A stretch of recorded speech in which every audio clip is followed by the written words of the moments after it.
오늘 아침 우리에게 주시는 말씀입니다. 신약성경 사도행전 6장 1절부터 7절까지를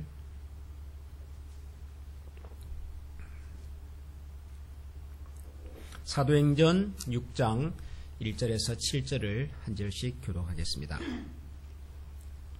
그때의 제자가 더 많아졌는데 헬라파 유대인들이 자기의 과부들이 매일의 구제에 빠짐으로 히브리파 사람을 원망하니 12 사도가 모든 제자를 불러 이르되 우리가 하나님의 말씀을 제쳐놓고 접대를 일삼는 것이 마땅하지 아니하니 형제들아 너희 가운데서 성령과 지혜가 충만하여 칭찬받는 사람 7을 택하라. 우리가 이 일을 그들에게 맡기고 우리는 오로지 기도하는 일과 말씀 사역에 힘쓰리라 하니 온 무리가 이 말을 기뻐하여 믿음과 성령이 충만한 사람 스데반과 또 빌립과 브로고로와 니가노르와 디몬과 바메나와 유대교에 입교했던 안디옥 사람 니골라를 택하여 사도들 앞에 세우니 사도들이 기도하고 그들에게 안수 다 같이 읽겠습니다. 하나님의 말씀이 점점 왕성하여 예루살렘에 있는 제자의 수가 더 심히 많아지고 허다한 제사장의 무리도 이 도에 복종하니라. 아멘. 사도행전이라고 하는 성경은 교회의 시작 그리고 교회의 확장을 보여주는 교회의 역사서다, 그런 말씀을 드렸습니다. 읽어보면 이 교회가 시작이 되고 확산되는 과정에서 크게 쓰임받았던 인물들이 있는데 사도행전의 앞부분에는 주로 베드로라고 하는 분이 중심이 되어서 활동이 기록이 되고 있고 사도행전의 후반부는 바울이라고 하는 분이 중심이 되어서 기록이 되고 있다, 그런 설명도 드렸습니다.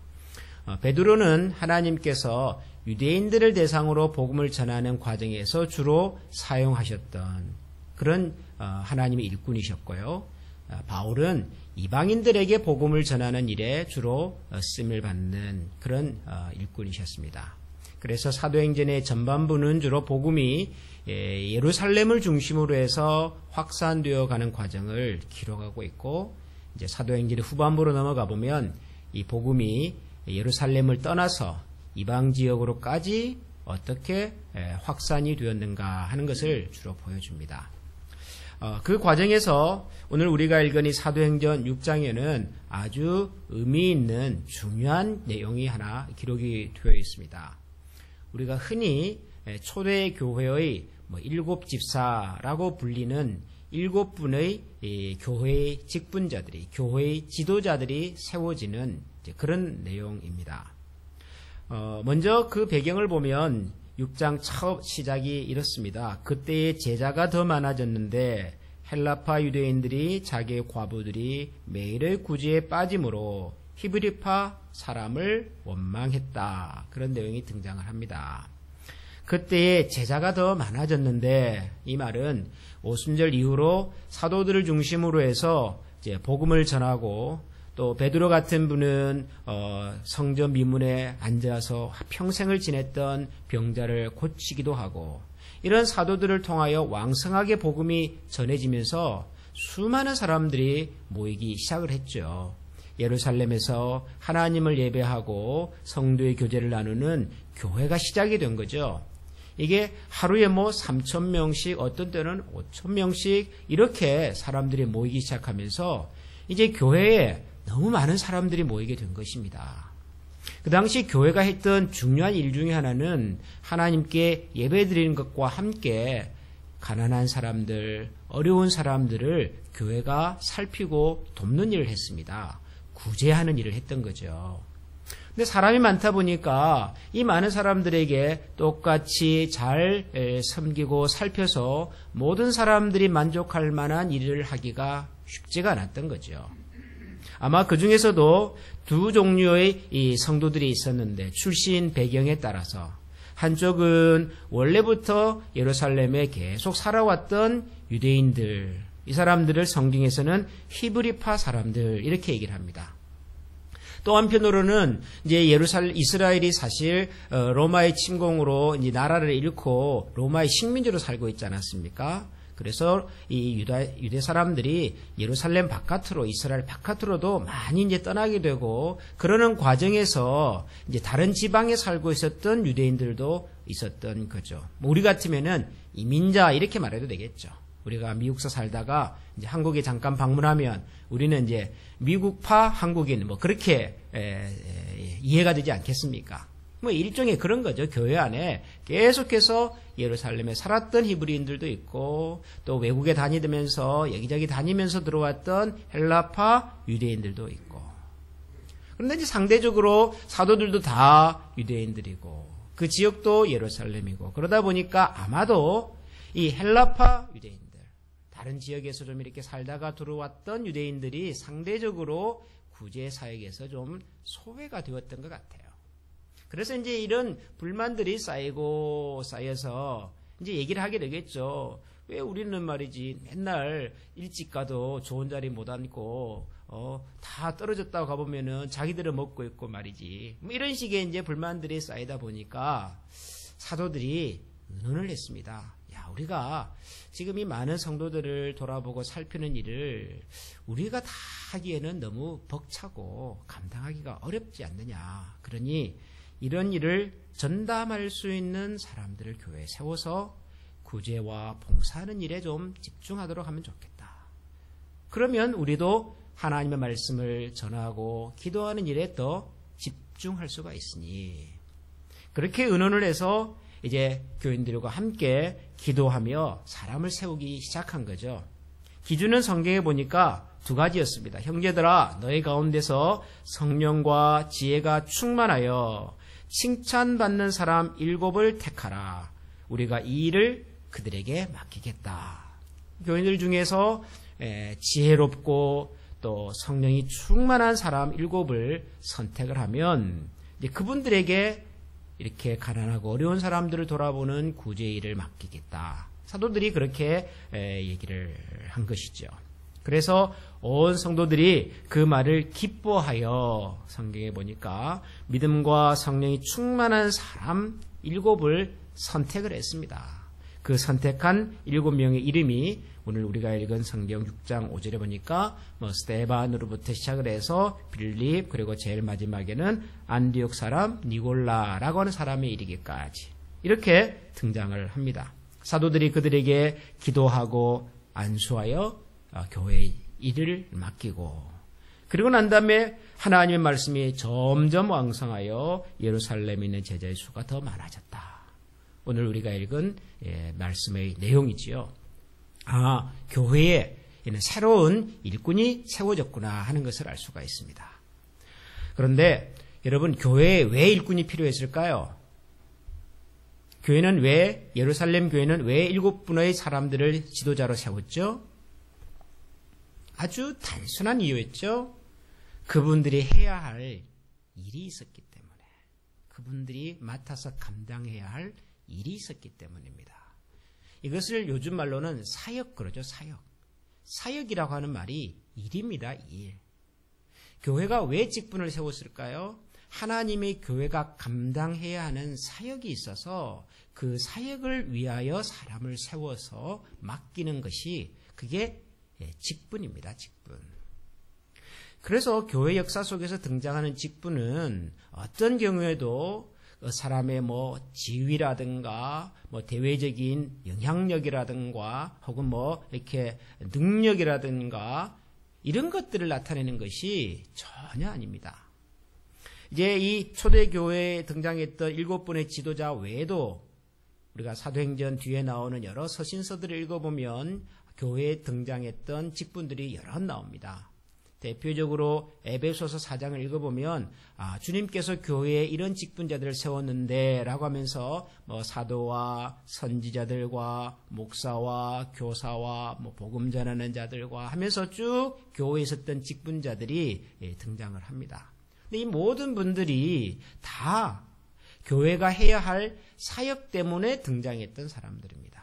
어떤 경우에도 일이 없는데 사역이 없는데도 불구하고 그냥 한 자리 하려고 직분을 맡고 직분을 세우는 경우는 없었습니다. 교회 역사가 2000년이 지나는 동안 이제 교회가 좀 원래 모습에서 많이 좀 벗어났다라고 지적받는 것 중에 하나가 교회 직분입니다. 교회를 염려하고 교회가 성경의 원래 모습으로 좀 다시 돌아가면 좋겠다라는 생각을 가지고 연구하고 가르치는 분들이 한결같이 하시는 말씀 중에 하나가 교회의 직분이 원래의 시작과 정신에서부터 좀 많이 벗어나 있는 것 같다. 이런 말씀을 많이 하십니다. 그게 무슨 얘기냐면 교회의 직분이 필요 없다는 것이 아니라 교회는 반드시 직분이 필요하지요. 목사도 필요하고 장로님도 필요하고 집사님, 권사님 여러 사역을 감당하는 직분자들이 필요합니다. 그런데 그 직분은 반드시 사역 때문에 필요한 겁니다. 교회가 해야 할 사역 때문에. 교회가 복음을 전하는 일을 열심히 해야 되기 때문에 복음을 전하는 일과 관련된 사역자들을 세우는 거고요.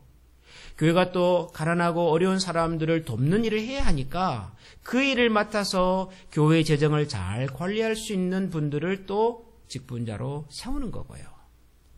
교회가 다른 문화권에 복음을 전하는 사람들이 필요하니까 선교사라고 하는 직분도 세워서 파송을 하는 거고요. 만약에 선교할 대상이 없고 이제는 선교사로서의 사역을 안 하면은 선교사는 필요가 없는 거지요. 우리가 만약에 구제하고 봉사해야 될 일을 하지도 않는다. 그러면은 구제와 봉사를 위한 사역이 필요가 없는 거지요. 그럼에도 불구하고 이 현대의 교회에서는 사역과 직접 관련이 없는 직분들이 많이 등장을 하고 있다는 데에 대한 걱정과 우려가 많습니다. 또 직분은 받았는데 교회 직분자는 되었는데 교회에서 별로 사역하는 것 같지가 않아요. 오히려 자기의 직분을 좀 사람들 앞에서 과시하고 드러내는 데 관심이 있지, 내가 정말 하나님께서 주신 이 직분에 맞는 일꾼과 사역자로서 내가 어떻게 섬기고 봉사해야 될 것인가에 대한 관심이 그다지 많지 않은 그런 교회 직분자들도 많더라. 이런 지적들을 많은 분들이 하지요.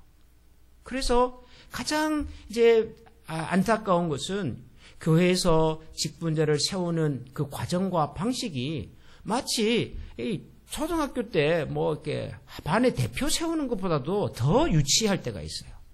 막 사람들에게 자기를 막 소개하고 말이죠. 나는 뭐 잘할 수 있다 그러고. 여러분 누구한테 잘 보여가지고 누구한테 인정을 받아가지고 직분자가 되려고 그러는지 모르겠어요. 교회는 그리스도의 몸이고 교회의 주인은 하나님이신데, 그럼 교회 일꾼을 세우시는 분은 하나님이신데, 아니 잘 보이려면 하나님 앞에 잘 보여야 될 텐데 하나님은 그 사람이 잘 보이지 않아도 다 잘 아시잖아요. 그렇잖아요, 여러분. 우리가 하나님 앞에 잘 보여야 하나님 우리를 잘 아십니까? 우리가 첩첩산중으로 우리의 마음을 다 감싸고 동념해도 하나님은 우리를 뻔히 아시는데요. 근데 뭘 어떻게 해가지고 사람들의 인정을 받겠다고 하시는 건지 참 이해를 하려고 해도 이해가 잘 안 되는. 사도행전을 읽어보면서 예루살렘에 7분의 직분자가 세워지고 일꾼이 세워지고 난 다음에 그 7절에 보면 하나님의 말씀이 점점 왕성하여 예루살렘에 있는 제자의 수가 더 심히 많아지고 허다한 제사장의 무리도 이 도에 복종했다. 그러죠? 교회에 이런 지도자들이 세워지고 일꾼들이 세워지고 나니까 교회가 더 힘을 얻어서 복음이 왕성하게 전해지고 더 많은 사람들이 주께로 돌아오고 하나님의 교회가 더 활발하게 사역하는 모습이 우리 성경에 기록이 되어 있습니다. 이래야죠. 교회 일꾼이 세워지고 직분자들이 자기의 사역을 열심히 감당하면 하나님의 말씀이 더 왕성하게 증거되고 그런 과정에서 더 많은 사람들이 주께로 돌아온 역사가 나타나야죠. 직분은 그래서 교회의 사역과 사명을 위해서 필요한 겁니다. 그리고 우리가 하나님 앞에서 그런 직분을 받았다면 하나님께서 우리 교회 가운데 주신 이 사명과 사역을 더 잘 감당하기 위해서 함께 애쓰고 노력하는 것이지요. 그래서 그 결과가 하나님의 교회가 점점 더 왕성해지고 더 많은 사람들이 주께로 돌아오는 교회의 부흥이 자연스러운 열매로 나타나야 할 것입니다. 우리 교회는 2019년 올 한 해 동안 교회의 새로운 일꾼을 세우기 위해서 기도하기로 하였습니다. 우리 당회에서는 연초에 같이 기도하고 의논하면서 우리 교회에 또 새로운 교회 일꾼들이 이제 더 필요한 시점이 되었구나 하는 것을 같이 기도하면서 의논하였습니다. 그래서 기도합니다. 우리 교회에 하나님께서 좋은 일꾼을 세워주시도록 지혜와 성령이 충만한 일꾼이 세워져서 그 결과 우리 교회가 복음의 사명과 사역에 더 성실하고 더 열심히 감당해서 예루살렘 교회처럼 하나님의 말씀이 점점 더 왕성해져 가고 많은 사람들이 주께로 돌아오는 그런 교회 모습으로 한 걸음 더 도약할 수 있도록 우리가 다 같이 기도하면 좋겠습니다. 사순절을 맞이해서 우리가 함께 나누어야 될 많은 기도의 제목이 있겠으나 오늘은 특별히 하나님 2019년 한 해 동안 우리 한미교회에 하나님께서 참으로 귀히 여기시는 신실하고 지혜와 성령이 충만한 그런 일꾼들을 하나님께서 세워주시고 또 그런 과정을 통해서 우리 교회가 더 힘을 얻고 주의 말씀이 왕성하여 하나님께로 돌아오는 하나님의 위로와 은혜를 경험하는 수많은 영혼들이 우리 교회 가운데 함께 있게 하여 주옵소서. 우리 이런 마음으로 오늘 아침에는 우리 교회를 위해서 우리 교회의 한 해 동안의 사역과 교회에 필요한 일꾼과 그리고 지금도 봉사하는 여러 직분자들을 위해서 우리 시간 한번 다 같이 마음을 모아서 통성으로 하나님 앞에 기도드리겠습니다. 존귀하신 하나님 감사합니다. 하나님께서 우리 가운데 새로운 일을 시작하시고 새로운 마음과 새로운 꿈과 새로운 소원을 허락해 주심을 감사합니다. 예루살렘 교회가 하나님의 말씀으로 흥황해지고 수많은 사람